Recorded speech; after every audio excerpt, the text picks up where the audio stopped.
Good morning and welcome to Sims Hospital Vadapalani வழங்கும் hello doctor. இன்னைக்கு நம்மளோட சந்தேகங்களுக்கு பதில் அளிக்கிறதுக்காக பிரபல ENT specialist doctor Krishnakumar and diabetologist doctor Sundararaman wait பண்ணிட்டு இருக்காங்க. வெல்கம் பண்ணலாம். வணக்கம் டாக்டர்ஸ். வணக்கங்க. ஓகே, ஃபர்ஸ்ட் என்ன கேள்வி அப்படின்னா, டயபெட்டாலஜிஸ்ட்டும் எதுக்கு ENT ஸ்பெஷலிஸ்ட்டும் ஒன்றா கூப்பிட்டுருக்காங்க அப்படின்ற கேள்வி பல பேர் மனசில் இருக்கும். ஸோ அதை நீங்கள் கிளாரிஃபை பண்ணிட்டீங்கன்னா நல்லாயிருக்கும். Any infections, normally either sinus related, throat related or ear related. When the patient has diabetes, வந்து கொஞ்சம் பல மடங்கு அதிகமாக தெரியும் பேஷண்ட்டுக்கு. ஓகே, அதில் வந்து காம்ப்ளிகேஷன்ஸ் வர்றதுக்கும் வாய்ப்புகள் அதிகம். பர்டிகுலர்லி அந்த சுகர் வந்து நல்ல கண்ட்ரோலில் இல்லைன்னா இந்த ரிஸ்க் வந்து ரொம்ப அதிகம்.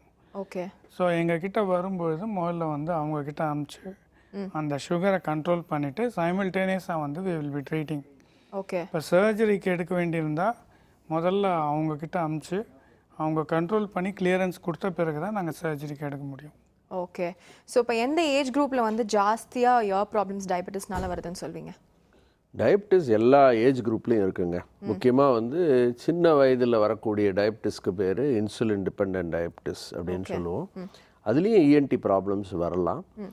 பட்டு காமனஸ்ட்டாக இப்போ சார் சொல்கிறதெல்லாம் வந்து அடல்ட் ஆன்செட் டயபிட்டிஸ், டைப் 2 டயபிட்டிஸ்ன்னு சொல்லுவோம்.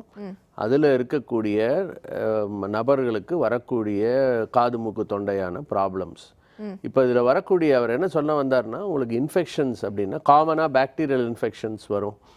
ஒரு நாள் 2 நாள் ஆன்டிபயாட்டிக்ஸோ இல்லை 5 நாள் ஆன்டிபயாட்டிக்ஸில் சரியாக போகக்கூடிய இன்ஃபெக்ஷன்ஸ் வந்து டயபிட்டிஸ்னால அது 10 நாள் கூட இருக்கும்.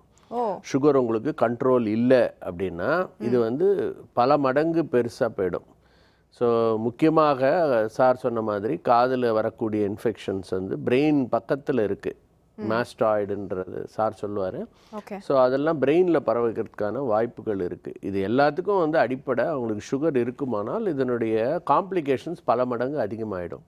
ஓகே, ஸோ மற்ற எந்த இன்ஃபெக்ஷனுமே வந்து உங்களுக்கு அதனுடைய பாக்டீரியல் இன்ஃபெக்ஷன்ன்றது ஃபங்கலாக மாறலாம்.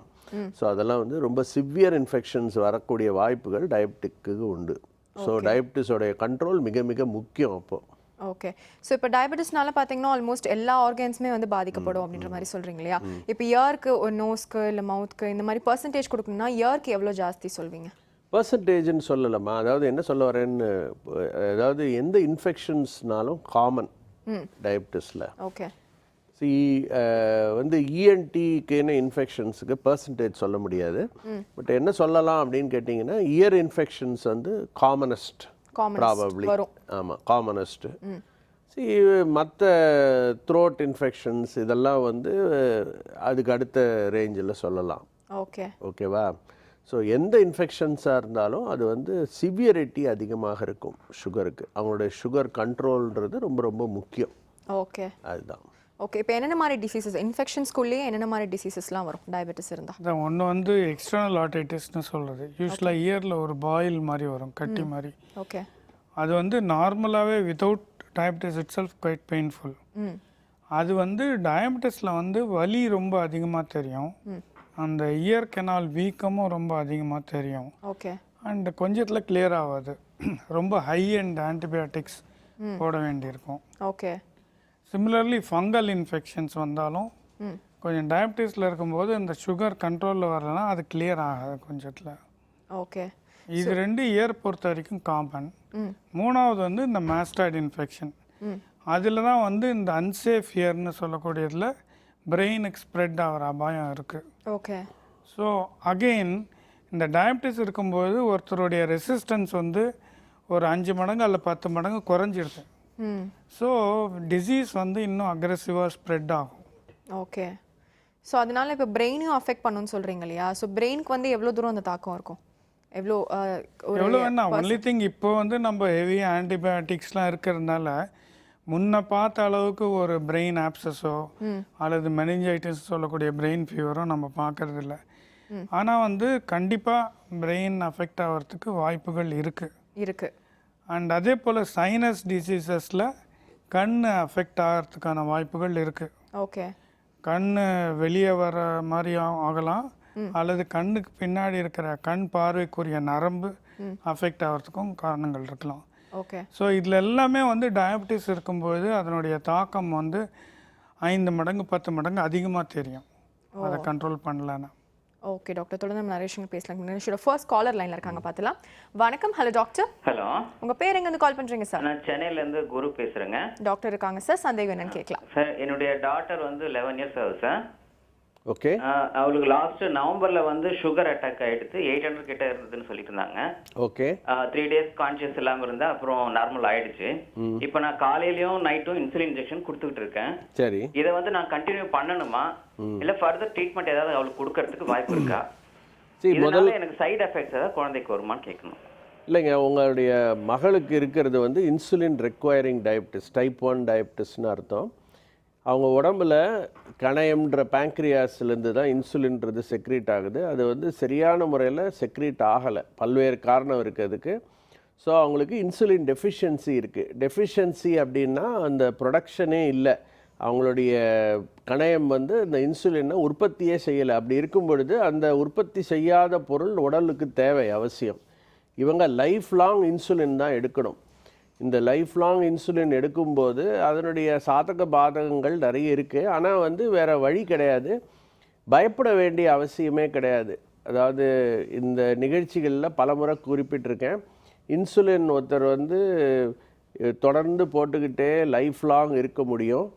பெரிய இன்டர்நேஷ்னல் கிரிக்கெட்டராகவே இருந்தார் வசீம் அக்ரம். அவர் வந்து ஒரு நாளைக்கு 4-5 முறையோ ஊசி போட்டுக்கிட்டு அவர் இன்டர்நேஷ்னல் லெவலில் ஒரு மிகப்பெரிய கிரிக்கெட்டர். இப்போவும் ஃபாஸ்ட் பவுலர்னால் வசீம் அக்ரம் நினைக்காதவங்க யாரும் கிடையாது. அப்பேற்பட்டவர். அவருக்கு இன்சுலின் 4 முறை இன்சுலின் போட்டு தான் அந்த லெவலில் அவர் பர்ஃபார்ம் பண்ணார்.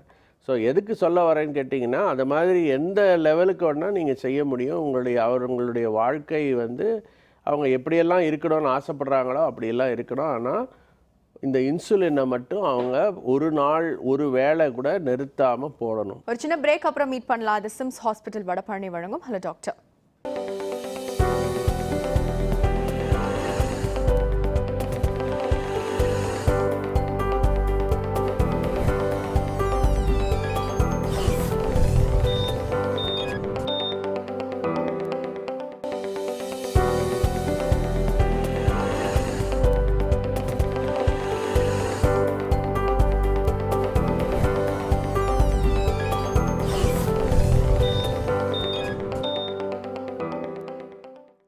Welcome back to SIMS hospital Vadapalani வழங்கும் hello doctor.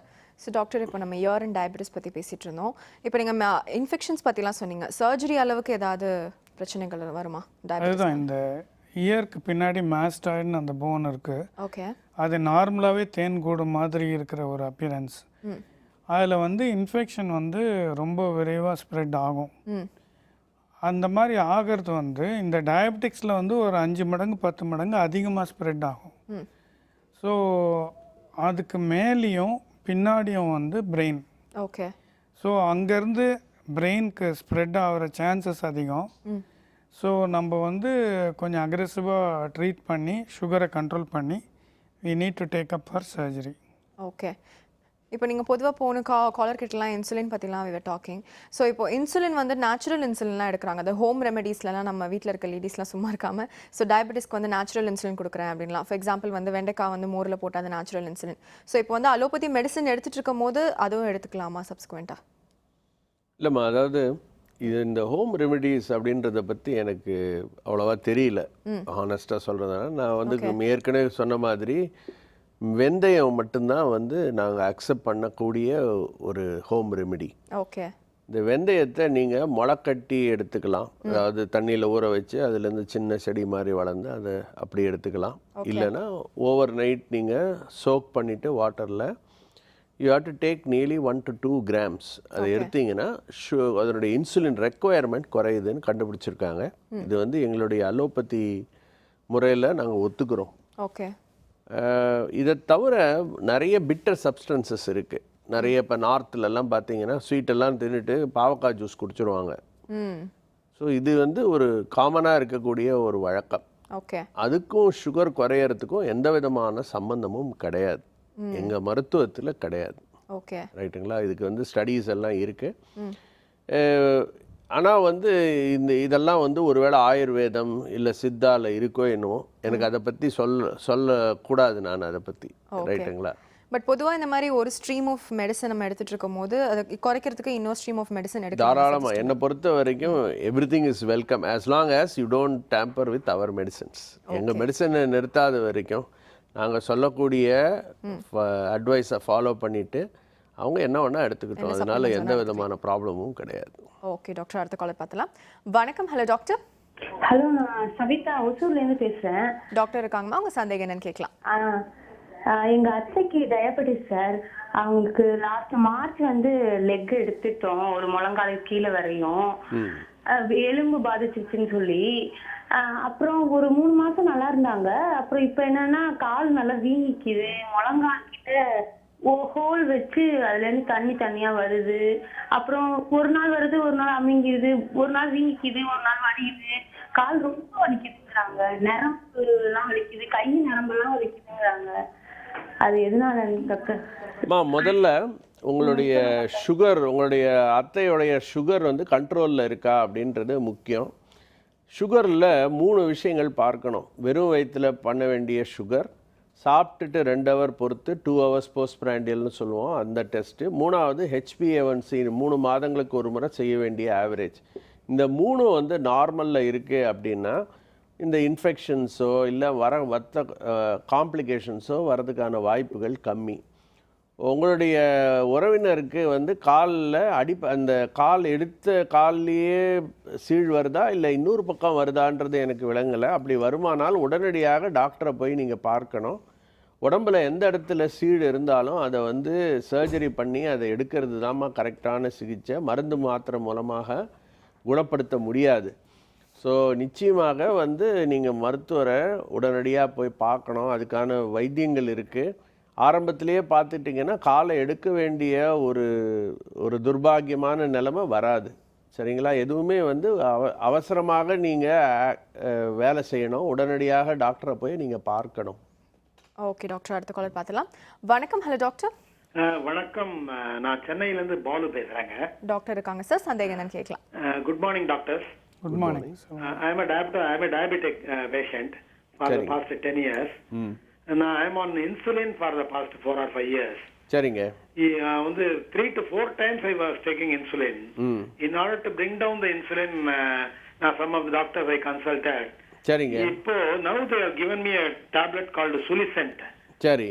With Basilog insulin 1 time a day. இப்போ off late Sulicent I have been taking it for the past 2 months. சரி. பட் ரீசென்ட்லி எனக்கு வந்து பென்னிஸ்ல கேண்டிடியால் பேலண்டைட்டிஸ்னு சொல்லி சம்திங் இந்த டெர்மட்டாலஜிஸ்ட் ஹஸ் ரிட்டன். சரி. And he has given me some tablets, antibiotic and some cream. Okay. But when I went and consulted my diabetologist, is it due to any of the drugs?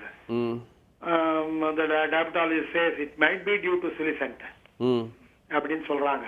சரி. Dermatologist says you discontinue the medicine. I mean dermatologist says you continue the medicine. Sulicent, no problem, go ahead with the antibiotics. Whereas my diabetologist says discontinue for about 15 days. Then go with the dermatologist medicines. Then after 15 days when everything is alright, again resume. சரி. Then later on if it is again recurs, you'll have to discontinue Sulicent and go with insulin for all the 3 times அப்படின்றாங்க. சரி. I just want your opinion doctor, how to go about it. இல்லை, அதாவது நீங்கள் சொன்ன அந்த particular medicine வந்து லேட்டஸ்ட்டாக இப்போ நாங்கள் யூஸ் பண்ணுற மெடிசன் அது வந்து பேங்க்ரியாஸில் வேலை செய்யலை, கிட்னியில் வேலை செய்யுது. ஸோ கிட்னியில் வேலை செய்கிறதுனால அதிகமான அளவு குளுக்கோஸ் வந்து யூரினில் வெளியேறுது. இந்த ஒரு காரணத்தினாலேயே யூரின் இன்ஃபெக்ஷன்ஸ் மற்றும் ஜெரிட்டல் இன்ஃபெக்ஷன்ஸ் ரொம்ப காமன் அந்த பர்டிகுலர் மருந்தில். உங்கள் டயபெட்டாலஜிஸ்ட் சொன்னதை தான் நானும் சொல்லுவேன். நிச்சயமாக நீங்கள் வந்து அந்த மருந்தை இப்போதைக்கு நிறுத்திட்டு ஒரு 10-15 நாளைக்கு அதை சரி பண்ணிவிட்டு திரும்பவும் ஸ்டார்ட் பண்ணுங்கள். ஒருவேளை திரும்ப இன்ஃபெக்ஷன்ஸ் வருமானால் I think it's better you don't use that medicine. வேறு ஏதாவது மாற்றிக்கிறது நல்லதுங்க. ஸோ இல்லை எனக்கு அந்த மெடிசன் நல்லா வேலை செய்யுது, எனக்கு யூஸ் தான் பண்ணணும் அப்படின்னா நீங்கள் வந்து டெர்மட்டாலஜிஸ்ட் சொன்ன மாதிரி நீங்கள் யூஸ் பண்ணி பாருங்கள். But my suggestion will be to stop the medicine, treat the infection, அதுக்கு பிறகு பார்த்துக்கலாம். ஓகே டாக்டர், அடுத்த காலர் பார்த்துலாம். வணக்கம். Hello doctor. ஹலோ, உங்க பேர் எங்க இருந்து கால் பண்றீங்கம்மா? ரேகா, சென்னையில இருந்து பேசுறேன் மேடம். டாக்டர் இருக்காங்கம்மா, சந்தேகம் என்னன்னு கேட்கலாம். இஎன்டி டாக்டர்கிட்ட பேசணும் சார். சொல்லுங்கம்மா.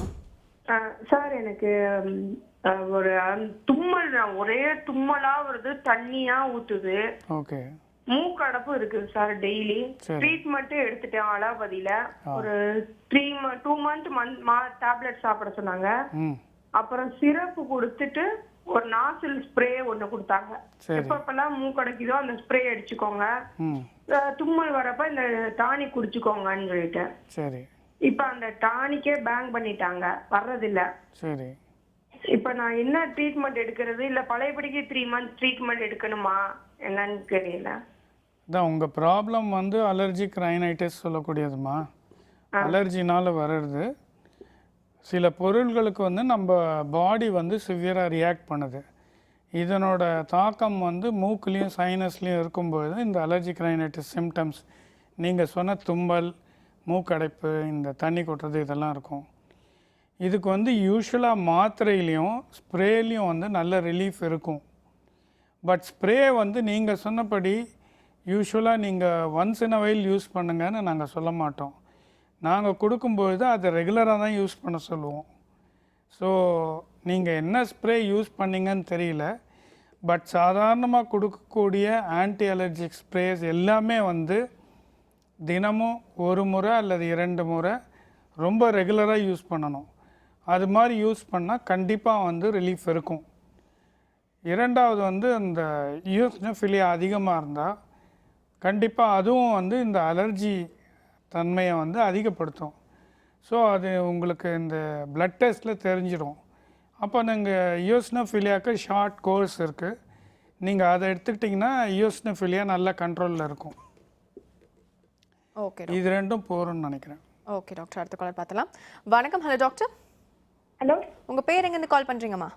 நான் Mrs Marangal from Arani. Doctor இருக்காங்கம்மா, சந்தேகம் என்னன்னு கேட்கலாம். Good morning doctor. Good morning. Hello. Good மார்னிங்மா. டாக்டர், எனக்கு 2010 இருந்து சுகர் இருக்கு. எனக்கு வயசு வந்து 38. என்னுடைய வந்து 123, பிபி வந்து 148, ஆவரேஜ் பிளட் சுகர் வந்து 9.1. சரிங்க. இது வரைக்கும் நான் வந்து எந்த ஒரு ட்ரீட்மெண்ட் அந்த மாதிரி எதுவும் எடுத்ததே கிடையாது. Regular walking, only diet. இதுக்கு மேற்கொண்டு நான் என்ன செய்யணும் அப்படின்றத தெளிவா சொல்லிடுங்க. என்னென்ன பண்ணணும், என்னெல்லாம் பண்ணப்படுறது நான் டிவியில கேட்டுக்கிறேன். சரி, அதாவது உங்களுடைய வேல்யூஸ் நீங்கள் சொன்ன ஃபாஸ்டிங், போஸ்ட்பிராண்டி எல்லாம் நார்மலாக இருக்குது. ஆனால் உங்களோட HbA1c ரொம்ப அதிகமாக இருக்குது. இது என்ன காட்டுதுன்னு கேட்டிங்கன்னா, நீங்கள் என்ன செய்கிறீங்களோ அது இப்போ தான் வந்து ஒரு கடந்த சமீப காலமாக ப்ராபப்ளி ஒரு லாஸ்ட் ஒரு மாதமாக ரொம்ப கட்டுப்பாட்டில் இருக்கீங்க, எக்ஸசைஸ் பண்ணுறீங்க அப்படின்றது தெரியுது. உங்களோட 3 மாதத்துடைய ஆவரேஜ் என்ன காட்டுதுன்னா, உங்களுடைய ஆவரேஜ் 200க்கு மேலே இருந்திருக்கு லாஸ்ட் 3 மந்த்ஸாக. ஸோ நீங்கள் செய்யக்கூடிய முறைகளோட ஒரு கூட சில மாத்திரைகள் எடுக்கிறது உங்களுக்கு நல்லது. ஸோ சர்க்கரை நோய் இருக்கிறவங்க ஒவ்வொருத்தரும் வந்து செய்ய வேண்டிய முதல் வேலை என்னன்னு கேட்டிங்கன்னா, எக்ஸசைஸ் செய்யணும். ஒரு நாளைக்கு 45 நிமிடங்கள்லேருந்து 1 மணி நேரமாவது நடக்கணும். அமெரிக்கன் ஹார்ட் அசோசியேஷன் என்ன சொல்லுதுன்னா, ஹார்ட்டை பொறுத்த வரைக்கும் 5 நாட்கள் நடந்தால் போதும்னு சொல்லுது. ஆனால் டயபிட்டிஸ் பொறுத்த வரைக்கும் நீங்கள் எல்லா நாட்களும் நடக்கிறது மிக மிக முக்கியம்.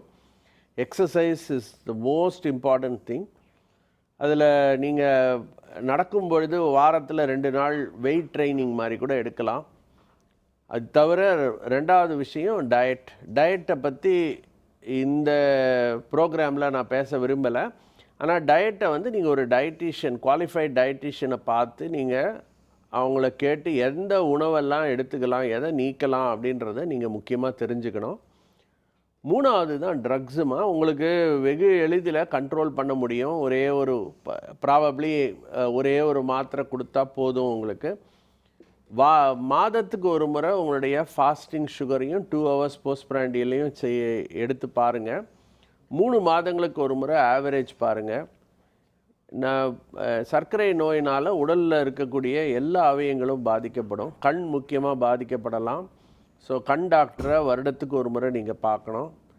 கிட்னிகளை 3 மாதங்களுக்கு ஒரு முறை நீங்கள் செக் பண்ணி பார்க்கணும். யூரினில் ஆல்புமின் போகுதான்றதை பார்க்கணும். ஹார்ட்டை வருடத்துக்கு ஒரு முறை பார்க்கணும். ஹார்ட்டுக்கு இசிஜி எடுத்து பார்க்கணும். உங்களுடைய வயதை முன்னிட்டு இசிஜி நார்மலாக இருந்தால் மேற்கொண்டு எதுவும் செய்ய வேண்டாம். கொஞ்சம் 40 வயதுக்கு மேலே இருந்தால் எக்கோ செஞ்சு பார்க்கணும், ட்ரெட்மில் செய்யணும். உங்களுக்கு வேறு ஏதாவது ரிஸ்க் ஃபேக்டர்ஸ் இருந்தால் கொலஸ்ட்ரால் ஒரு 3 மாதங்களுக்கு ஒரு முறையோ 6 மாதங்களுக்கு ஒரு முறையோ கட்டாயம் எடுத்து பார்க்கணும். கொலஸ்ட்ராலுக்குரிய அதிகமாக இருக்குமானால் கொலஸ்ட்ரால் மருந்துகள் எடுக்கணும். உங்களோட ப்ளட் ப்ரெஷரை மாதம் டாக்டர்கிட்ட போய் செக் பண்ணி பார்த்துக்கோங்க. அது நல்ல அளவில் இருக்கணும். ஏன்னா சர்க்கரை நோய் இருந்தாலே போதும் ஹார்ட் அட்டாக்கில் கொண்டு போய் விடலாம், இல்லை கிட்னி ஃபெயிலியர் ஏற்படலாம். இதெல்லாம் தடுக்க முடியும். ஓகே டாக்டர், அடுத்த காலர் பார்த்துலாம். வணக்கம். Hello doctor. ஹலோ, நான் சென்னையிலேருந்து அதுதா பேசுகிறேன். டாக்டர் இருக்காங்கம்மா, சந்தேகம் என்னன்னு கேட்கலாம். சொல்லுங்கம்மா. ஹலோ சொல்லுங்கம்மா. நான் வந்து எங்கள் வீட்டுக்காருக்கு சுகர் இருக்கு. சரிங்க. சுகர் வந்து இருக்கு சார் 3 வருஷமா. ம். அவருக்கு வந்து இப்போ ஒரு 4 மாசமா தைராய்டு ப்ராப்ளம் வந்துச்சு. சரிங்க. தைராய்டு ப்ராப்ளம் வந்தாலும் நாங்கள் தைராய்டு இதுவே இது தொண்டையில இன்ஃபெக்ஷன் ஆயிடுச்சுன்னு சொல்லியிருக்காங்க. ம். அது பார்த்தோன்னே டக்குன்னு அவங்களுக்கு வந்து நாங்கள் இது நுரையீரல் ப்ராப்ளம், அவங்களுக்கு நுரையீரல் ஃபுல்லாக அவுட்டுன்னு சொல்லிட்டாங்க டாக்டரு. ம். நாங்கள் வந்து ஏபி டாக்டர்கிட்ட பார்த்தோன்னா இது 4 மாசம் கொஞ்சம் டிலே ஆயிடுச்சு. ம். திரும்ப போய் நுரையீரல் டாக்டர்கிட்ட பார்த்தா இது வந்து நுரையீரல் ஃபுல்லா ஓட்டு வந்துச்சு, ம். டிபி இருக்குது அப்படின்னு சொல்லி இப்ப 2 மாசமா ட்ரீட்மெண்ட் எடுத்துக்கிட்டு இருக்காங்க சார். சரிங்கம்மா. இவளை இதை வந்து சீக்கிரம் கொணாக்க முடியுமா? இப்ப இன்ஜெக்ஷன் போட்டுட்டு இருக்காங்க, ஊசி சுகர் ஊசி போட்டுக்கிட்டு இருக்காங்க 2 மாசமா. சரிங்க. அந்த நுரையீரல ஓட்ட விழுந்தது ஆப்ரேஷன் எதுவும் பண்ணி சரியாக்க முடியுமா, இல்ல எப்படிதான் மாத்திரை சாப்பிடணுமா சார்? இல்லைம்மா, அதாவது சர்க்கரை நோய் இருக்கிறவங்களுக்கு இந்தியாவில் ஒரு பெரிய ஆராய்ச்சி நடந்ததுமா. சர்க்கரை நோய் இருக்கக்கூடியவங்களில் ஒரு 20% பேருக்கு டிபி இருக்குதுன்னு கண்டுபிடிச்சாங்க. இல்லை டிபி 100 டிபி பேஷண்ட்ஸ் பார்த்தீங்கன்னா அதில் வந்து ஒரு கிட்டத்தட்ட 25-30% பேருக்கு டயபிட்டிஸ் இருக்குன்னு கண்டுபிடிச்சாங்க. ஏன்னா நம்ம ஊரில் டயபிட்டிஸ் ரொம்ப காமன். வந்து இந்த டயபிட்டிஸ் இருக்கும் பொழுது சார்கிட்ட இஎன்டி டாக்டர் அவர் சொல்லிட்டு இருந்தார் இல்லைங்களா, எந்த இன்ஃபெக்ஷனுமே அவ்வளோ எளிதில் கண்ட்ரோல் ஆகாது. உங்களுடைய நோயுடைய எதிர்ப்பு சக்தி சர்க்கரை நோய் இருக்கிறவங்களுக்கு வேலை இருக்காது. அதுக்கு அதாவது நோய் எந்த கிருமி நம்ம உடம்புல வந்தாலும் அது எதிர்த்து வேலை செய்யக்கூடிய நுட்பமான கிருமிகள் இருக்குது ரத்தத்தில். அந்த கிருமிகள்லாம் வந்து மேக்ரோஃபேஜஸ்ன்னு சொல்லக்கூடியவை வேலை செய்யாது சர்க்கரை நோயில். இந்த ஒரு காரணத்தினால தான் எந்த இன்ஃபெக்ஷனுமே ரொம்ப விருலண்ட்டாக இருக்கும். டயபிட்டிஸ் இருக்கும் பொழுது டிபி நோய் கொஞ்சம் அதிகமான அளவு பிரச்சனைகளை கொடுக்கும். நீங்கள் இந்த ஓட்டை விழுந்துருச்சுன்னு சொல்கிறீங்க, அதாவது கேவிட்டின்னு சொல்கிறீங்கன்னு நினைக்கிறேன். கேவிட்டி வந்து நீங்கள் சரியான முறையில் வைத்தியம் பண்ணால் 6-9 மாதங்கள் தொடர்ந்து சர்க்கரை ஏதாவது டிபிக்கு வைத்தியம் பண்ணிங்கன்னா முழுவதுமாக டிபி நோய் குணமாகுமா.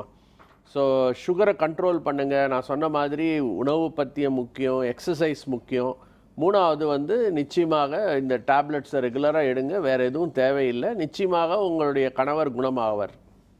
Okay doctor. இப்போ டாக்டர் பொதுவாக வந்துட்டு நிறைய பேர் இன்ஃபெக்ஷன், இப்போ கோல்டுன்னு நார்மலாக ஃப்ளூ அப்படின்னு சொன்னோன்னே நிறைய பேர் வந்து ஆண்கள் பெண்கள் இப்போ எல்லாருமே ஆல்கஹால் பர்சியூம் பண்ண ஆரம்பிச்சிட்டாங்க. ஸோ ஆல்கஹால் எடுத்துப்பாங்க. இப்போ டயபெட்டிஸ் இருந்ததுன்னா அது இன்னும் பாதிக்குமா? இதை எப்படி இருக்கும் தாக்கம்? ஆமாம், ஏன்னா நார்மலாக ஆல்கஹால் எடுக்கும்பொழுது நோஸில் கன்ஜெஷன் அதிகமாகும், நோஸ்லேயும் சைனஸ்லேயும். ஓகே.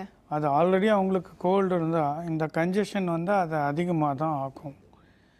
அதே போல் டயபெட்டிஸ் இருக்கவங்களுக்கும் வந்து சுகர் லெவல் மேலே போச்சுன்னா கண்டிப்பாக அதனால் வந்து இந்த நோய்கள் வந்து அதிகமாக தான் ஆகும். ஓகே. ஸோ இது எல்லாமே இன்டர்லிங்க்டு. ஸோ அதனால் வந்து கண்டிப்பாக கோல்டு இருக்கும்பொழுது, அதுவும் அவங்க டயபெட்டிக்காக இருந்தால் அந்த டைமில் வந்து லிக்கர் எடுத்துக்காமல் இருக்கிறது தான் பெட்டர். ஓகே டாக்டர், அடுத்த காலர் பார்த்தலாம். வணக்கம். Hello doctor. ஹலோ, உங்கள் பேர் எங்கேருந்து கால் பண்ணுறீங்கம்மா? நான் என் பேர் நான்சி, நான் சென்னையிலேருந்து பேசுகிறேன். டாக்டர் இருக்காங்கம்மா, சந்தேகம் என்னன்னு கேட்கலாம். Sir good morning sir. சொல்லுங்கம்மா. வணக்கம்மா. சார் எனக்கு சளி இருக்கு, எனக்கு ரொம்ப அந்த மூக்கு, எனக்கு எதெல்லாம் டஸ்ட் பட்டாலே டக்குன்னு தும்பல் வருது சார் எனக்கு. சரி. ஆனா டஸ்ட் பட்டா மட்டும் தும்பல் இருந்துட்டு, அதுக்கப்புறம் ரொம்ப எனக்கு ஹெட் பெயின் அதிகமா எடுக்க ஆரம்பிச்சுது. போயிட்டு சரி கண்டாக்ட் செக் பண்ண பிறகு அவங்க சொன்னாங்க பவர் இருக்குன்னு சொல்லிட்டு கண்ணாடி கொடுத்தாங்க. ஆனா யூஸ் பண்ணிட்டு இருந்தேன். அதுக்கப்புறம் ரொம்ப சளி ஆயிட்டு அப்படியே மூக்கு அடைச்சிட்டு மூச்சே விட முடியாத அளவுக்கு சளி ரொம்ப அந்த அப்புறம் போய் டாக்டர்கிட்ட ரொம்ப தொண்டை வலி வந்துச்சு, டாக்டர்கிட்ட செக் பண்ண பிறகு தொண்டையில சதை வளர்ந்துருக்கு, ரொம்ப சிதுவாயிட்டு இருக்கு, கோல்ட் ஆயிட்டு இருக்கு அப்படின்னு சொன்னாங்க. அதுக்கு அமாஸ்டின்ற ஒரு ப்ரொடெக்ஷன் அந்த மாத்திரை கொடுத்தாங்க சார். அது சாப்பிட்டு எனக்கு வந்து அந்த தொண்டை வலி ஸ்டாப் ஆக மாட்டேங்குது. ஏதாவது கொஞ்சோண்டு கூலிங்கா எடுத்துட்டா கூட அப்படியே அந்த தொண்டை கட்டிக்குது, உடனே சளி பிடிச்சி அந்த சளி எனக்கு வந்து போவே மாட்டேங்குது சார். கண்டினியூஸா இருந்துகிட்டே இருக்கு சார். அது எது பண்ணாலும் என்ன ட்ரீட்மெண்ட் பண்ணாலும் சளி மட்டும் எனக்கு போக மாட்டேங்குது. எப்பயுமே மண்டையில தான் சார் அந்த சளின்றது தலையில தான் இருக்கு, ஒரே பாரமா இருக்கு. ஓகே, அதாவது நீங்க சொல்றது சளின்னும் பொழுது நீங்க இருமல் வந்து சளி வர்றது சொல்றீங்களா அல்லது மூக்குல இருந்து வர்றது சொல்றீங்களா தெரியல. ஒரே அடைப்பாவே இருக்கு சார். மூக்கு அடைப்பு மூக்கு சளினா இது வரைக்கும் நீங்க ஸ்கேன் எடுத்திருக்கீங்களா தெரியலமா. இதுக்கு வந்து கண்டிப்பா CT scan nose and sinuses எடுக்கணும். அப்படி எடுத்தாதான் மூக்குலேயோ அல்லது அந்த சைனஸ்லேயோ சதை வளர்ச்சி இருக்கான்றது தெரியும். எய்தர் சதை வளர்ச்சி இருக்கலாம் அல்லது வந்து ரொம்ப அதிகமாக அந்த சளி பிடிச்சிருக்கலாம். அதுக்கு வந்து அப்போது சில சமயங்களில் வந்து அறுவை சிகிச்சை தேவைப்படும் எண்டோஸ்கோப்பிக்காக. ஸோ இது வந்து முதல் கட்ட இன்வெஸ்டிகேஷன் வந்து இந்த சிடி ஸ்கேன் எடுக்கிறது. இரண்டாவது வந்து தேவை இருந்தால் எண்டோஸ்கோப்பி டெஸ்ட்டு ஓபியாக பண்ணுவாங்க. இது ரெண்டை வச்சு தான் உங்களுக்கு வந்து மெயின் ப்ராப்ளம் அலர்ஜியா, இன்ஃபெக்ஷனா, இல்லை சதை வளர்ச்சி மாதிரி ஏதாவது இருக்கான்றது தெரியும். ஸோ அதை வச்சு தான் அப்போ உங்களுக்கு ட்ரீட்மெண்ட் பண்ண முடியும். நீங்கள் சொல்கிறபடி தொண்டையில் டான்சில் இருக்கிறதுனால இந்த சளி வந்து ரொம்ப அதிகமாக வர்றதுக்கு வாய்ப்பு இல்லை. தொண்டையில் டான்சில் இருந்தால் உங்களுக்கு தொண்டை வலி வரும்.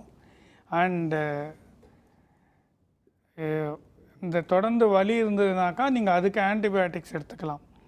பட் இந்த மூக்கில் சளி வர்றது வந்து அலர்ஜியா, இன்ஃபெக்ஷனா, பாலிப்பான்றதை கரெக்டாக கண்டுபிடிச்சாதான் உங்களுக்கு அதுக்கு தகுந்த ட்ரீட்மெண்ட் வந்து கொடுக்க முடியும். ஓகே டாக்டர், அடுத்த காலர் பார்த்துலாம். வணக்கம். Hello doctor. ஹலோ மேடம், நான் பிரியா பேசுறேன். எங்கேருந்து கால் பண்ணுறீங்கம்மா? திருப்பூர்ல இருந்து கூப்பிடுறேன் மேடம். டாக்டர் இருக்காங்கம்மா, சந்தேகம் என்னன்னு கேட்கலாம். Hello sir. வணக்கம்மா. என்னோட அப்பாவுக்கு வந்து சுகர் இருக்குங்க சார். ஒரு ரீசனா ஒரு 6 மாசமா தான் சரிங்க. ஆனா வந்து ட்ரிங்க்ஸ் பயங்கரமா அடிக்கிறாங்க, நிறுத்தவே மாட்டேங்கிறாங்க சார். அதான் அதுக்கு எவ்வளவு சொன்னாலும் அவங்க புரிஞ்சுக்க மாட்டேங்கிறாங்க சார். அவங்க கை காலெல்லாம் பயங்கரமா நடுங்குது, குடிக்கலைன்னா நடுக்க வருது அப்படிங்கிறாங்க. சரிங்க. ஆனா வாக்கிங் போறாங்க, டேப்லெட் எடுத்துக்கிறாங்க, சப்பாத்தி அந்த மாதிரி சாப்பாடுலாம் பார்த்து சாப்பிட்டுக்கிறாங்க. ஆனா ட்ரிங்க்ஸ் அடிக்கிறது நிறுத்த முடியல அப்படிங்கிறாங்க சார். அதனால வேற ஏதாவது பிரச்சனை? அதாவது சர்க்கரை நோய்க்கு கொடுக்கக்கூடிய எல்லா மருந்துகளுமே லிவர் மூலமாக தான் வேலை செய்யும். ஒருத்தர் ட்ரிங்க்ஸ் எடுக்கிறதுனால உடலில் இருக்கிற எல்லா அவயங்களும் பாதிக்கப்படுது. மெயின் ஆர்கன் பார்த்திங்கன்னா லிவர் தான் அஃபெக்ட் ஆகுது. ஸோ லிவர் அஃபெக்ட் ஆனால் அந்த லிவர் மூலமாக வேலை செய்யக்கூடிய மருந்துகள் சரியான முறையில் வேலை செய்யாது.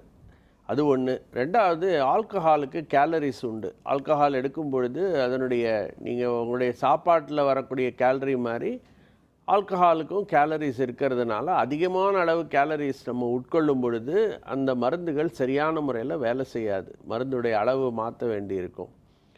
ஸோ பெரும்பாலும் லிவர் பாதிக்கப்பட்டால் இன்சுலின் தான் கொடுப்போம். இன்சுலின் வந்து டேப்லெட்டாக இன்னும் வரலை. ஆராய்ச்சிகள் நடந்துக்கிட்டு இருக்கு. ப்ராபப்ளி ஒரு 10 வருடங்களில் இன்சுலின் டேப்லெட்ஸ் கிடைக்கலாம்.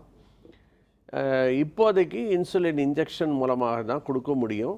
இந்த இன்சுலின் போட்டுக்கிட்டாருன்னா நிச்சயமாக சுகர் குறையும். ஆல்கஹால் விட முடியல அப்படின்னா ஆல்கஹால்னால் வரக்கூடிய பாதகங்களை அவருக்கு புரிய வச்சிங்கன்னா, அது மட்டும் இல்லை, இந்த கை ஆட்டம்லாம் சொன்னீங்க, அது வந்து டெலிரியம் ட்ரெமன்ஸ்ன்னு சொல்லுவோம். அதுக்கான சிகிச்சைகள்லாம் இருக்குமா? சரியான முறையில் டாக்டரை போய் பார்த்தீங்கன்னா அதுக்கு மருந்துகள் இருக்குது. கம்ப்ளீட்டாக குணப்படுத்திட முடியும். நிச்சயமாக இதை குணப்படுத்திட்டாங்கன்னா அவருடைய இந்த கை ஆட்டத்துக்காக தான் அவர் குடிக்கிறாருன்னா அது சரி பண்ணிட்டா நிறுத்துவாரான்றதை கேளுங்க. ஒரு ஆல்கஹால் டி அடிக்ஷன் ப்ரோக்ராம்ஸ்க்கு போனார்னா அதை நிறுத்துறதுக்கான அட்வைஸாக அவங்க கொடுப்பாங்க. ஓகே டாக்டர், அடுத்ததான் நம்ம டயபெட்டிஸ்னால வரக்கூடிய தொண்டை மற்றும் மூக்கில் வரக்கூடிய நோய்கள் பற்றி பேசலாம். ஒரு சின்ன பிரேக் அப்புறம் மீட் பண்ணலாம். அது சிம்ஸ் ஹாஸ்பிட்டல் வடபழனி வழங்கும் ஹலோ டாக்டர்.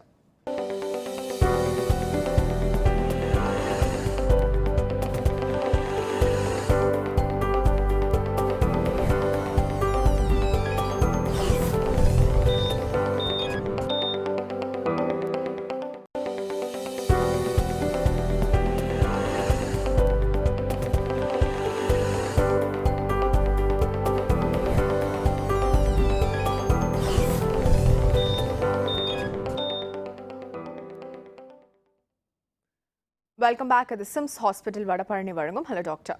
ஸோ டாக்டர், இப்போ டயபெட்டிஸ்னால மூக்கில் என்ன மாதிரி பிரச்சனைகள் வரும்? ஏற்கனவே கண் வரைக்கும் பாதிக்கும் அப்படின்னு ஒரு ப்ராப்ளம் சொன்னீங்க. வேறு ஏதாவது ஒன்று வந்து இந்த காதில் நம்ம சொன்ன எக்ஸ்டர்னல் ஆர்டைட்டிஸ் மாதிரி மூக்குலேயும் ஃபரங்கல்னு கட்டி வரும்மா. இது பர்டிகுலர்லி இந்த மூக்கு டிப்பில் வந்ததுன்னா இந்த ஏரியா வந்து it is called danger area of face. Okay. ஏன்னா இங்கேருந்து மூளைக்கு சில இரத்த குழாய்கள் கனெக்ஷன் இருக்குது. ஓகே. இது வந்து நார்மல் பீப்புளுக்கே கொஞ்சம் ரிஸ்க் அதிகம். டயபெட்டிக்ஸில் பன்மடங்கு ரிஸ்க் அதிகம். இந்த இன்ஃபெக்ஷன் ஸ்ப்ரெட் ஆகிறது. ஸோ இதில் வந்து நம்ம கொஞ்சம் ட்ரீட்மெண்ட் அக்ரெசிவாக இருக்கணும். அந்த டைமில் சுகரும் ரொம்ப கண்ட்ரோல்டாக இருக்க வேண்டியது அவசியம். ஓகே. அண்ட் நார்மலாக இந்த நேசல் இன்ஃபெக்ஷன்ஸ், இந்த சைனசைட்டிஸ், இது எல்லாமே வந்து டயபெட்டிஸில் வந்து கொஞ்சம் அதிகமாகும். ப்ளஸ் இப்போது கடந்த ஒரு 10 வருடங்களாக அதிகமாக பார்க்குறது இந்த ஃபங்கல் சைனசைட்டிஸ்னு சொல்கிறது. ஓகே. சைனஸ் உள்ள ஃபங்கஸ் டெபாசிட் ஆகி இட் ஸ்டார்ட்ஸ் க்ரோயிங். ஸோ அது வந்து ஃபங்கல் மெட்டீரியல்லாம் உள்ள டெபாசிட் ஆகி திக்காக அது ஒரு difficult disease to clear. Okay. அது வந்து சுகர் இருந்தால் ரொம்ப பிரச்சனை. ஸோ அகெயின் சுகர் கண்ட்ரோல் வந்து டைட்டாக வச்சுக்கணும். வச்சுட்டு தான் அதை கிளியர் பண்ண முடியும். ஓகே. ஸோ இப்போ ஏதாவது பர்டிகுலர் ட்ரக்ஸ் வந்து இந்த மாதிரி இன்ஃபெக்ஷன்ஸ் இருக்கும் போது கொடுக்கக்கூடாது அப்படின்ற மாதிரி ஏதாவது இருக்கா டயபெட்டிஸ்? இல்லை, ஜென்ரலாகவே இன்ஃபெக்ஷன் இப்போ இன்பேஷண்ட்டாக இருக்கிறவங்க எல்லாருக்கும் ஓரல் ட்ரக்ஸ் கொடுக்க மாட்டோம். கைட்லைன்ஸ் வந்து என்ன சொல்லுதுன்னா இன்சுலின் தான் கொடுக்கணும் அப்படின்றது. ஓகே. ஏன்னா டயபெட்டிஸ் அப்படின்றதுடைய பேசிக் டெஃபினிஷனே என்னன்னு கேட்டிங்கன்னா ஒன்று இன்சுலின் டெஃபிஷியன்சி, இன்னொன்று வந்து இன்சுலின் லேக் ஆஃப் இன்சுலின் தான். ஓகே. ஸோ இன்சுலின் தான் நீங்கள் கொடுக்கணும். இப்போ சார் சொன்ன மாதிரி ஃபங்கல் சைனசைட்டிஸ்க்கெல்லாம் சுகர் கண்ட்ரோல் ரொம்ப கஷ்டம். எவ்வளோ இன்சுலின் கொடுத்தாலும் சுகர் வந்து அவ்வளோ ஈஸியாக குறையாது. ஏன்னா இன்ஃபெக்ஷனுடைய வீரியம் பொறுத்தது தான். இது முட்டை முதல்ல வந்துச்சா கோழி வந்துச்சான்ற மாதிரி தான். இன்ஃபெக்ஷன்னால சுகர் கூடும், சுகர் அதிகமாகிடும். சுகர் அதிகமாக இன்ஃபெக்ஷனும் குறையாது. So always there is a balance between these two. Okay. So அதாவது எந்த ஹாஸ்பிட்டலாக இருந்தாலும் சரி, எங்கள் ஹாஸ்பிட்டலில் முக்கியமாக வந்து எல்லாமே ஒரு டீம் அப்ரோச் தான். சாருடைய உதவி இல்லாமல் நாங்கள் வைத்தியம் பண்ண முடியாது. அந்த மாதிரி இட்ஸ் மியூச்சுவல். எல்லா டீமும் எல்லாரும் ஒன்றா இருந்து தான் நாங்கள் வைத்தியமே செய்வோம். ஓகே. இப்போ பொதுவாக ஒருத்தருக்கு டயபெட்டிஸ் இருக்குன்னா ஃபஸ்ட்டு இவர்கிட்ட அனுப்பிச்சிடுவீங்களா, இல்லை நீங்கள் மெடிசன் கொடுத்துட்டு அதுக்கப்புறம் இன்ஃபெக்ஷன்ஸ் இருக்கான்னு செக் பண்ணுவீங்களா? இல்லை, அதாவது இப்போ சார் பார்த்துட்டு இயர் நோஸ் த்ரோட்டில் இன்ஃபெக்ஷன் கண்டுபிடிச்சாங்கன்னா ஒருவேளை அவருக்கு டயபெட்டிஸ் இருக்கான்னு பார்ப்பாரு. டயபெட்டிஸ் இருக்குது அப்படின்னு தெரிஞ்சால் அந்த பேஷண்ட் எங்ககிட்ட வரும். சுகர் கண்ட்ரோல் பண்ணிவிட்டு எங்கிட்ட திரும்ப என்ன பண்ணுவோம், சுகர் கண்ட்ரோல் ஆகிடுச்சு நீங்கள் போங்கன்னு பார்ப்பாரு. முதல்ல மருந்துகளில் குணப்படுத்த முடியுமான்னு பார்ப்பாங்க. அதுக்கு பிறகு அவர் தான் டிசைட் பண்ணுவார், மருந்து போருமா இல்லை சர்ஜரி பண்ணணுமா என்னன்றது அவர் தான் டிசைட் பண்ணுவார். ஓகே டாக்டர், அடுத்த காலர் பார்த்தலாம். வணக்கம். Hello doctor. ஹலோ மேடம், நான் சுகர் டாக்டர்கிட்ட பேசணும். பேசுங்க. உங்கள் பேர் எங்கேருந்து கால் பண்ணுறீங்கன்னு சொல்லிடுங்க. உமா காத்தூர்ல இருந்து விருதுநகர்மா. டாக்டர்கிட்ட பேசலாம். சார், எனக்கு வெறும் வயிற்றுல சுகர் பார்த்தா 130 இருக்கு. சரிங்க. சாப்பிட்டு பார்த்தா 120 இருக்கு. சரிங்க. இந்த 3 மாசத்துக்கு ஒரு தடவை பார்ப்போம்ல, அது HbA1c அது 6.87 இருக்கு. 6.8ங்களா? நல்ல கண்ட்ரோலில் இருக்கீங்களாம்மா. நீங்கள் இப்போ சாப்பிட்ற மருந்துகளே போதுமானது. எதுவும் எடுத்துக்கல. ஓ, வெரி குட். ஆனால் நீங்கள் உடற்பயிற்சி செய்கிறீங்களா? ஆமா, வாக்கிங் காலையில போவேன். Very good, very good. So உடற்பயிற்சிகள் மூலமாகவே செய்யுங்க. உங்களுடைய எடையை நீங்கள் குறைப்பீர்களானால் இப்போ என்ன வெயிட் இருக்கீங்களோ அதுலேருந்து ஒரு 10%, உதாரணமாக 80 கிலோ இருக்கீங்க அப்படின்னா ஒரு 8 கிலோ எடையை குறைச்சிங்கன்னா உங்களுக்கு சுகரே இல்லாத ஒரு நிலைமைக்கு போகிறதுக்கு வாய்ப்புகள் இருக்குமா. 6.8% அப்படின்றது என்ன காட்டுதுன்னா சுகர் இருக்குது உங்கள் உடம்புல, ஆனால் கண்ட்ரோலில் இருக்கீங்க அப்படின்றது காட்டுது. இப்போதைக்கு மருந்துகள் அவசியம் இல்லை. நீங்கள் உணவு பத்தியத்தில் இருங்க, மற்றும் உடற்பயிற்சிகள் கட்டாய விடாமல் செய்யுங்க. ஓகே டாக்டர், அடுத்த கால் பார்த்தலாம். வணக்கம். Hello doctor. ஹலோ, வணக்கம். வணக்கம் மேடம். உங்கள் பேர் எங்கேருந்து கால் பண்ணுறீங்க சார்? நான் பெங்களூர்லேருந்து மகாலிங்கம் பேசுகிறேங்க மேடம். டாக்டர் இருக்காங்க சார், சந்தேகம் என்னன்னு கேட்கலாம். ஹலோ. சொல்லுங்க சார். Hello sir. சொல்லுங்க. வணக்கம். வணக்கங்க சார். இது சுகர் வந்து எங்கள் அம்மாவுக்கு இருந்ததுன்னா அப்படியே மகனுக்கெல்லாம் வரும் அப்படின்னு சொல்கிறாங்க சார். அது உண்மைங்களாங்க சார்? அதை கேட்கல அப்படின்ட்டு கேட்டேங்க சார். இல்லை, அதாவது ஒரு பெரிய ஆராய்ச்சி கட்டுரை எழுதக்கூடிய ஒரு கேள்வி நீங்கள் கேட்டிருக்கீங்க. கூடிய வரைக்கும் உங்களுக்கு பதில் அளிக்க ஆசைப்படுறேன். அதாவது உங்களுடைய தாய் மற்றும் தந்தை 2 பேருக்கும் சுகர் இருக்குமானால் அவங்களுக்கு வந்து டைப் 1 டயபிட்டிஸ் அப்படின்னு இன்சுலின் ரெக்வயரிங் டயபிட்டிஸாக இருக்குமானால் அவங்களுக்கு பிறக்கக்கூடிய 4 பிள்ளைகளில் ஒரு பிள்ளைக்கு கட்டாயம் சுகர் வரும். அது மட்டும்தான் இப்போ கண்டுபிடிச்சிருக்காங்க. இதில் நிறைய ஜீன்ஸ் ஸ்டடி ஆகிட்டுருக்கு. ஸோ இந்த பர்டிகுலர் ஜீன்ஸு மரபு அணுக்கள் உங்களுடைய பரம்பரையில் உங்களுக்கு தாய் மூலமாகவோ தந்தை மூலமாகவோ வந்திருந்து அந்த பர்டிகுலர் ஜீன் வந்து டாமினன்ட் ஜீன்னு சொல்லுவோம். அது மாதிரி இருந்தால் உங்களுக்கு வரதுக்கான வாய்ப்புகள் இருக்குது.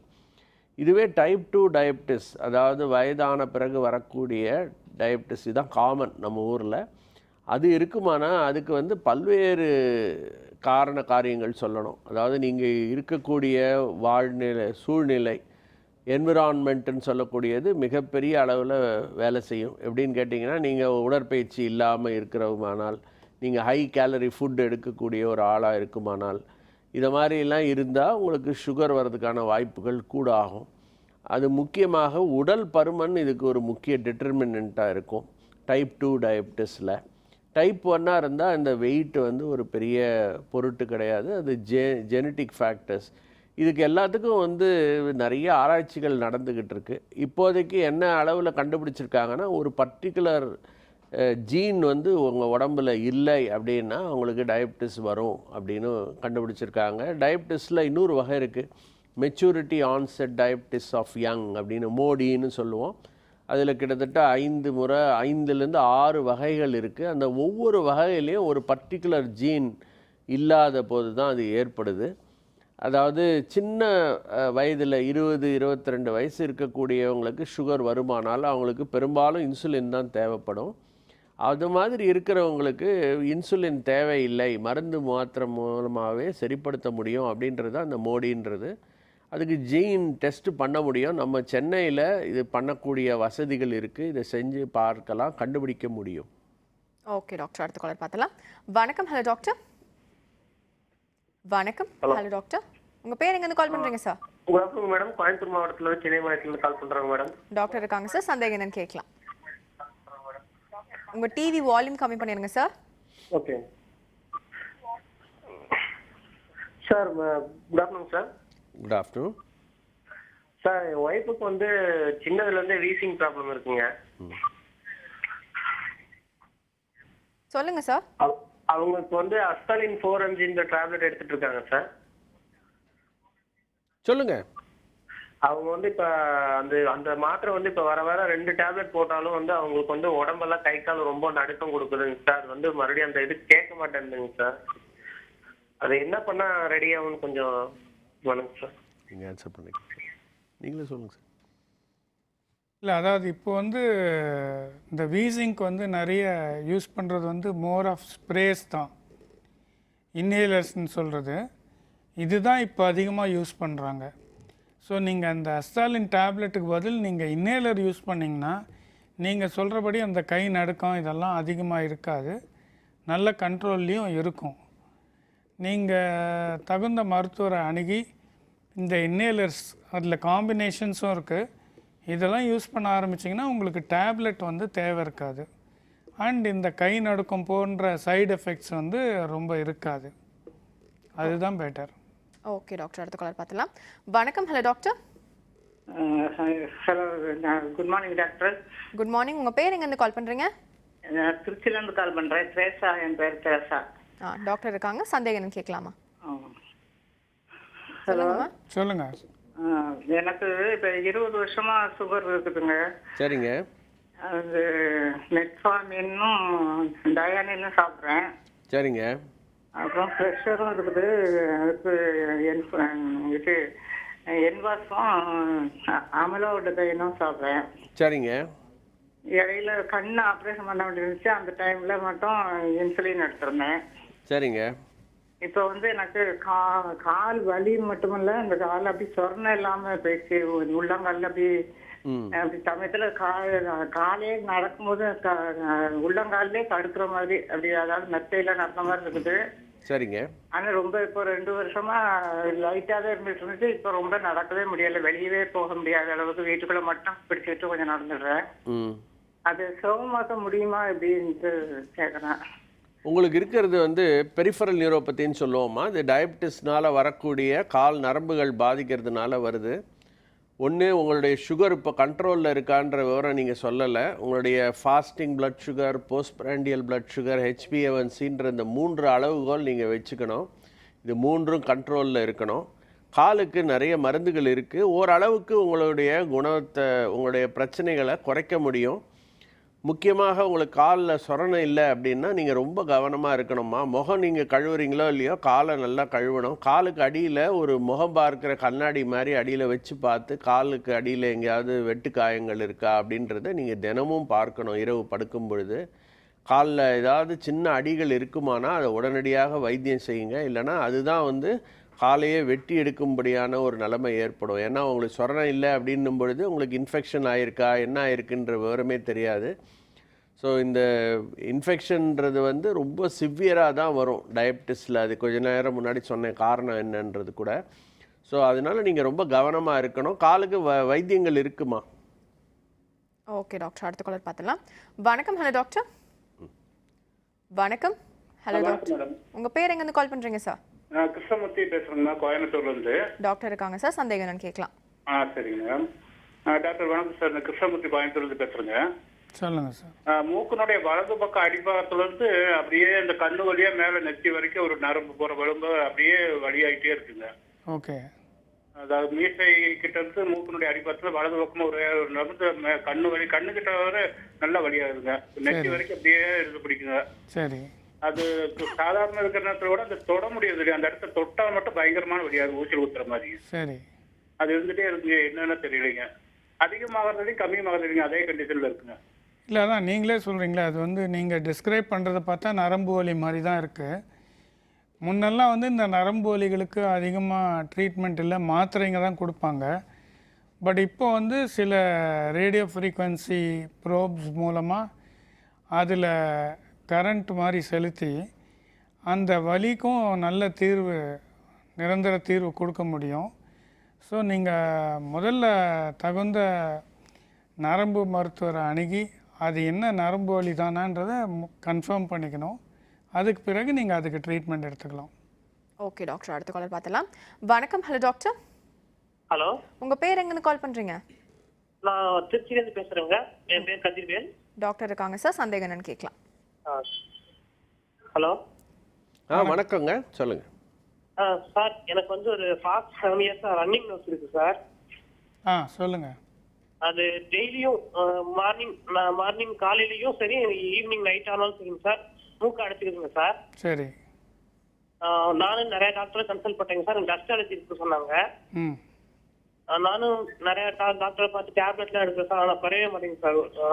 7 வருஷமா இருக்குங்க சார் இது. அதான் நீங்கள் ஸ்ப்ரே யூஸ் பண்ணி பார்த்தீங்களா? இப்போ யூஸ் பண்ணிட்டேங்க சார். ஸ்ப்ரேலையும் ரிலீஃப் இல்லைன்னா நீங்கள் கண்டிப்பாக 2 இன்வெஸ்டிகேஷன்ஸ் பண்ண வேண்டியிருக்கும். ஒன்று வந்து அந்த சிடி ஸ்கேன், இதுக்கு முன்னே சொன்னபடி அதில் வந்து சதை வளர்ச்சி ஏதாவது இருக்கா அல்லது இந்த ஃபங்கல் சைனசைட்டிஸ் மாதிரி ஏதாவது இருக்கான்றது தெரிய வரும். 2வது வந்து ஒரு சின்ன எண்டோஸ்கோபி டெஸ்ட், ஓபியாக பண்ணக்கூடியது. இது 2ம் பண்ணால் தான் உங்களுக்கு வந்து என்ன பிரச்சனை இருக்குது, அதுக்கு வேறு என்ன செய்ய முடியுன்றது தெரியும். இதில் அலர்ஜி வந்து எதுலேயுமே கண்ட்ரோல் ஆகலைன்னா அதில் வந்து 2 லாஸ்ட் ஃபைனல் ட்ரீட்மெண்ட் இருக்குது. ஒன்று வந்து ஸ்டீராய்டுன்னு சொல்லக்கூடியது, இன்னொன்று வந்து இந்த இம்யூனோதெரப்பின்னு சொல்லக்கூடியது. இது 2ம் வந்து ட்ரை பண்ணலாம். ஓகே டாக்டர், இப்போ பொதுவாக வந்து த்ரோட்டில் என்ன மாதிரி பிரச்சனைகள்லாம் வரும் டயபெட்டிஸில் வந்துச்சுன்னா? த்ரோட்டில் டயபெட்டிக்ஸில் ஒன்று வந்து ஓரல் இன்ஃபெக்ஷன், இந்த ஃபங்கல் இன்ஃபெக்ஷன்ஸ் வரும், கேண்டிடியாசிஸ்னு. ஓகே. அது வந்து டயபெட்டிஸில் ரொம்ப அதிகமாக இருக்கும். அது வந்து உள்ள த்ரோட்லேயும் கொஞ்சம் ஸ்ப்ரெட் ஆகும். சிமிலர்லி வந்து இந்த கிரானிக் இன்ஃபெக்ஷன்ஸ், கிரானிக் ஃபெரிஞ்சைட்டிஸ் அல்லது கிரானிக் லெரிஞ்சைட்டிஸ் சொல்லக்கூடிய இன்ஃபெக்ஷன்ஸ் வந்து டயபெட்டிஸில் கொஞ்சம் அன்கண்ட்ரோல்டாகவே ப்ரொலாங்டாக இருக்கும். ஓகே. ஸோ அப்போல்லாம் வந்து நாங்கள் ஸ்ட்ராங்காக இவங்களோட கோஆர்டினேட் பண்ணி தான் வந்து ட்ரீட்மெண்ட் பண்ண முடியும். சுகரை டைட் கண்ட்ரோலில் வச்சுக்கிட்டு அவங்களுக்கு எந்த ஆன்டிபயோட்டிக் ஐடியல் பார்த்து அந்த ஆன்டிபயோட்டிக்கை கொஞ்சம் ப்ரொலாங்டு கோர்ஸ் கொடுக்க வேண்டியிருக்கும். ஓகே, இப்போ நீங்கள் சொல்கிறத பார்த்தா த்ரோட், நோஸ் அண்ட் இயர் மூணுத்துலேயுமே வந்து இப்போ இன்ஃபெக்ஷன் வந்துச்சு அப்படின்னா அது பின்னாடி பிரெயின்லையோ இல்லை அதில் இருக்க போன்ஸ்லையோ அந்த மாதிரி பரவக்கூடிய பிரச்சனைகள்லாம் இருக்குன்னு சொல்கிறீங்க. ஸோ இதை ப்ரிவென்ட் பண்ணுறதுக்கு ஏதாவது வழிமுறைகள் இருக்கா? ப்ரிவென்ட் பண்ணுறதுக்கு வழிமுறை வந்து கொஞ்சம் மக்களிடையே விழிப்புணர்ச்சி அதிகமாக தேவை. அதாவது இப்போ மக்கள் வந்து எப்பவுமே வந்து வலிக்கு அதிக முக்கியத்துவம் கொடுப்பாங்க. ஒரு காது வலினா 2-3 நாளில் வந்துடுவாங்க. இதுவே வந்து அவங்களுக்கு வந்து காதில் சீழ்வடியுதுன்னா ஒரு 3 வருஷம் பொறுத்து வருவாங்க. ஸோ அது மாதிரி வரும்போது தான் அது உள்ளுக்குள்ளே அதிகமாக பரவி காம்ப்ளிகேஷன் வர ஸ்டேஜுக்கு போகிறதுக்கு வாய்ப்புகள் அதிகமாக இருக்குது. ஓகே, இப்போது இதுக்கு இறப்பு அளவுக்கு போகிற மாதிரி ஏதாவது பிரச்சனைகள் நீங்கள் சந்திச்சிருக்கீங்களா? 2 பேரும் சேர்ந்து ஏதாவது ஒரு கேஸ் சால்வ் பண்ணியிருக்கீங்களா?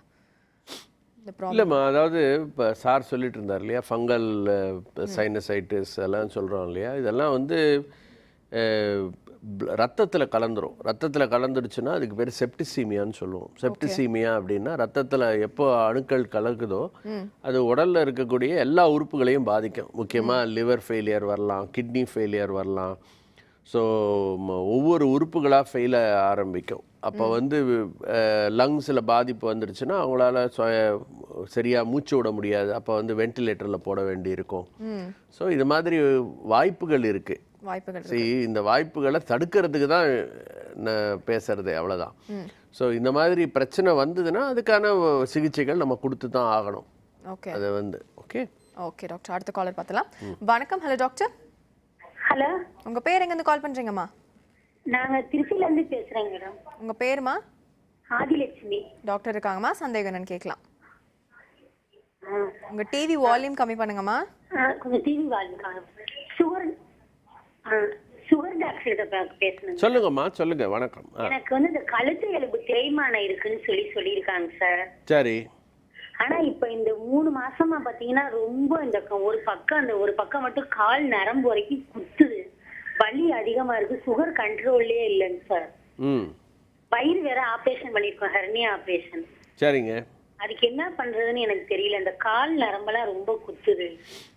நீங்களே பதில் சொல்லிட்டீங்கம்மா. சுகர் வந்து கண்ட்ரோலில் இல்லை அப்படின்னு சொன்னீங்க. சுகர் கண்ட்ரோலில் கொண்டு வரணும். சுகர் கண்ட்ரோலில் கொண்டு வரணும்னா மிக மிக முக்கியம் வந்து உங்களுடைய உடற்பயிற்சிகள் ரொம்ப முக்கியம். ஒரு நாளைக்கு 45 நிமிடங்கள்லேருந்து 1 மணி நேரம் நடந்தாகணும். நீங்கள் உங்களுடைய உணவு கட்டுப்பாடு உங்களுக்கு தேவை.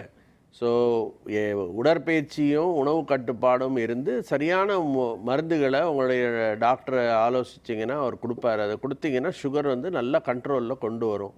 சுகர் கண்ட்ரோல் வந்தாலே உடலில் இருக்கக்கூடிய எல்லா விதமான உபாதைகளும் நிறைய குறையும். முக்கியமாக கழுத்து வலி, கால் வலி பற்றி சொன்னீங்க. கால் வலி வந்து பெரிஃபரல் நியூரோபத்தின்னு சொல்லக்கூடிய கால் நரம்புகள் பாதிப்பு. இது வந்து சுகர்னால தான் பாதிச்சிருக்கு. சுகர் கண்ட்ரோலில் கொண்டு வரணும். சுகர் கண்ட்ரோல் கொண்டு வந்துட்டு கால் நரம்புகளுக்கான மருந்துகள் இருக்குமா, அந்த மருந்துகள் எடுத்துக்கிட்டிங்கன்னா கம்ப்ளீட்டாக உங்களுக்கு நிவாரணம் கிடைக்கும். ஓகே டாக்டர், எனக்கு நம்ம ஹலோ டாக்டர் ஷோவில் ஐ திங்க் வந்து நம்ம எண்ட் ஆஃப் த ஷோக்கு வந்துட்டோம்னு நினைக்கிறேன். ஸோ டயபெட்டிஸ்னால ஏற்படக்கூடிய காது, தொண்டை மற்றும் மூக்கில் ஏற்படக்கூடிய நோய்கள் பற்றி நிறைய விஷயங்கள் என்னோட ஷேர் பண்ணிக்கிட்டீங்க. ஒரு அவேர்னஸாக இருந்தது அந்த ஷோவே. ரொம்ப நன்றி சார் நிகழ்ச்சியில். வணக்கம். ஸோ இதே மாதிரி அடுத்த சிம்ஸ் ஹாஸ்பிட்டல் வடபழனி வழங்கும் ஹலோ டாக்டர் நிகழ்ச்சியில் சந்திக்கலாம். அதுவரை நன்றி, வணக்கம்.